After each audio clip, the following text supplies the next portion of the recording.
what you'll see are hair objects, and these hair objects are rendered as ribbons. And although it is a spline that tells them how to turn and how to not turn and how to be straight, they're two-dimensional objects that only appear at render time.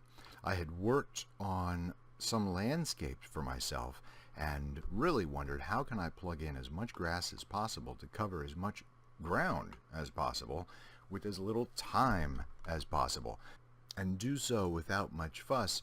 And does it do something like casting shadows? Yes, of course it does.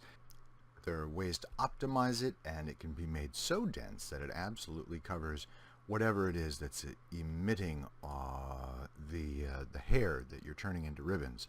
So prepare yourself, prepare your video card. We slip through this at a fast enough chop, but it's really just a good reminder, or perhaps absolutely useful information for those of you who've had no experience with using hair as ribbons. Get ready. Hello. Hi. Hola. My handle and my greeting. Blender 2.79. Grass as hair as ribbons. Very important. It moved.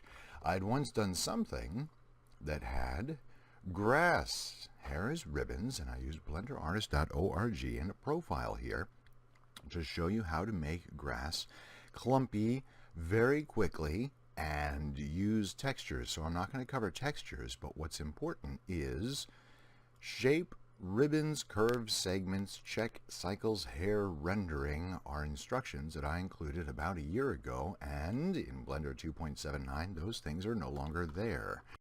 So cycles, hair settings down at the bottom used to have something called hair as ribbons. Hair as ribbons was a scene level effector.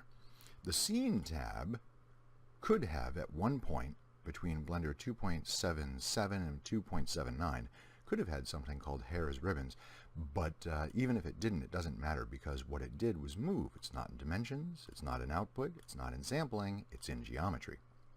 And there's a checkbox for use hair, which is on by default, and then there's how shall I interpret the hairs: line segments, triangles, or curve segments. Curve segments and ribbons give us a chance to create a lot of hair quickly, and a good shape could be with a fatter bottom, so the root would be 1.3 or more depending on the overall length of your hair. I'm going to set my shape back to 0. A root, let's just go nuts. A root of 3 really expands things. Not closing the tip means that you can open the tip to be a flat top blade of grass. That's pretty useful. And the scaling is a multiplier for the entire blade all itself. So this is a very powerful little bit right here. 1/300th of a change jumps it to ridiculous proportions. So maybe a 0.02 would be okay. And yeah, you know what? The 3 was pretty good for this. But obviously the grass is too tall and back. And if you think that you need more grass, you could go back to emission and change it to 1000, its default. And as you look at this, you can see that the magic texture did us a favor by changing all those shades of green. But before you put these into numbers like 8, 15, and 2, and then I know that I could mix in some colors, and the color that I enjoy mixing for ground is a darkish, sort of desaturated brown. I'm going to make it darker. I'm going to make it a little bit less red. And there we go. So now Shift F5 takes us back into the 3D view. And a look at that material shows it's kind of silly because I forgot to mix it in as color, not just a mix. And so I enjoy seeing ground look a little bit like that. And if I really wanted to, I could also play with the normal, which is another very basic thing to do, taking a noise texture with a high high scale, so a real high frequency, but making sure to plug between the factor and the normal nodes, sockets, the bump, there we go, node, and making sure that the factor goes into height. So a return to this shows a bumpy brownish, actually this is very orange, isn't it? So a Halloween style landscape. Pretty simple. Look at it. It's very easy to put particles and have them not move when you're looking at an object like landscape. So we'll switch it over to hair, and just for example, I'm going to put the numbers down to 250 for emission, and I'm going to click advanced. The advanced lets us do a random, not even distribution from those faces through the camera, and in edit mode we can hit A to deselect everything, and then B to border select areas of the image that we can see. This we can add to a new texture group and call it growth. And this is essentially where grass will grow, and then your camera can zoom in or take a look at things. And you can also change where grass grows by using textures. But again, this is just a reminder video. It is not a full instructional tutorial. There, growth has reassigned all of those hairs there. The thing about hair is you kind of want to hit Alt-A to get an animation started. Fold up your emission, click on Hair Dynamics, and then when your time slider starts all over, you'll find that your hair falls. So make sure that it has some stiffness, and then you can add a little variation to that stiffness. It's pretty easy. Our size is a little out of hand, so I go from 4 to 1, and size really does matter with grass for obvious reasons. Right now it looks like the grass is going to be too tall at the top of the landscape. Don't worry, leave physics mostly alone, and there's a render for that grass that says ground. This would be a good time to create a new material that is ground with the plus sign to make a copy, and let's call it grass. And then the only material gift I can give you here is switching back to Shift F3.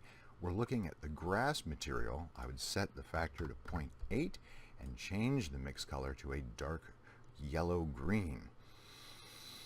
Kind of a catch-all grass color, not too yellow, not too green, but don't worry because it's going to be mixing with the magic texture, which I'm now going to change to a scale of 5, but I'm going to leave everything else. Oh, and I'm not going to have it be all normal affected. So that's the only difference with those, ground and grass for this. And in the render tab, I can flip it back to grass the way I want. I'm going to click strand render, and I'm going to fold this up and go into not children for the time being. And when I stop the animation, because the solid red means that it's baked some of the physics into its short-term memory, we can see that there's like a flea's eye view. It's a funny looking ground. Flea's eye view of hair that we want to behave like grass. I would urge you to take a look at children and do perhaps some simple children. These simple children could use the clump curve, and the far end vertex pulls in the base of the clump, and the right side vertex pulls in the top of the clump. So what if we pulled in the bottom and expanded the middle? We could get some volume to our grass. To increase the volume of our grass, we could also change the radius. This is how closely do the children surround the initial hair particle. And already it's wobbling around a great deal. We can change the stiffness to keep it upright, but already it's filling in so many wonderful parts. Now, when we shrink this down, all the curves that are in this grass are going to really magnify. So this is where you're going to spend a great deal of time kind of tweaking how curvy or curly or messed up is your grass. I'm going to change my sampling on the preview down to 0 so that it just keeps previewing up and up and up. So geometry is where the curved segments and ribbons are. I've tried to save time, and there is something in performance that alleges to save time. It is use hair BVH, which is on by default, and there are BVH time steps which seem to go from 0 to wherever, and there's use spatial splits. This is all under the acceleration structure. I have done these and not benefited at all. A quick change of length of child paths can give you some good results. If I set the threshold back down, it shows that the length can be full, like the size of the parents, or the length could be something else. And then the threshold, once again, is a 0 to 1, meaning threshold, it's like reversed. The amount of particles left untouched, all of them or none of them. So none means they're all, and all means they're none. But this can give you some of that quick visual switch and fool people into thinking that they're looking at a great many things. So here's what happens when we change the size of the hair length. And so you look at a mountain and you say, no, that's no good. I need 1/10 of that. Now all of the noise has been squished into something 1/10 the size, and this is like how crabgrass grows. But I'm going to switch this to 1250, and I can come in now and address some of the changes that I made when things were tall. Unfortunately, small sample sets for this hair as ribbons do not necessarily predict what the larger amounts are going to result in. And where did I do? Random noise. So random noise all the way back down to 0. And the threshold is irrelevant because there is no noise. The scaling was 0.02. If you do a scale of 0, remember that's a multiplier, and you'll be multiplying it by 0. When you render lots of grass, if you have an older video card and you're using the GPU computation, you may bump into a problem where CUDA runs out of memory. And you can lower the amount of grass, or you can switch to GPU rendering. And I had that problem because I only have 2 gigabytes of memory on board the video card, but I have 32 gigabytes of memory in the system. So the CPU can use the 32 gigabytes, whereas the video card is limited to whatever the video card has. It doesn't then share to the system RAM. And I wouldn't mind a little bit of movement, but we can see that even a low sample 35 sample render isn't awful, and it's okay to have bare patches where the grass doesn't show. And I haven't done the lamp, I haven't done the environment, and this is the fastest way, I think, to get grass. And less than 18 seconds it renders out pretty well. And if we had an object, which, you know what, I think it's time to have an object.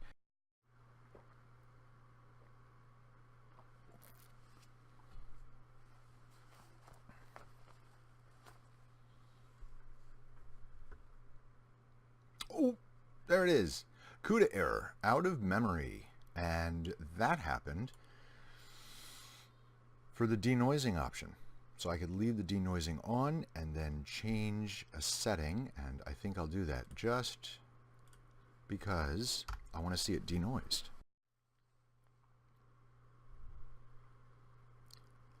Well, that's the cost of beauty, isn't it? From 17 seconds to 1:43. I also have an old central processor. After some amount of tweaking, you can certainly decide whether to use your CPU or your GPU. And in the preview here, where our tracing samples are already up to 400, I'm back to using GPU compute, and I can go in and change colors and change noise passing through and do everything that we looked at in the video to make it more dynamic. And it all took just minutes. So I hope that some of you find this useful and you all find great success.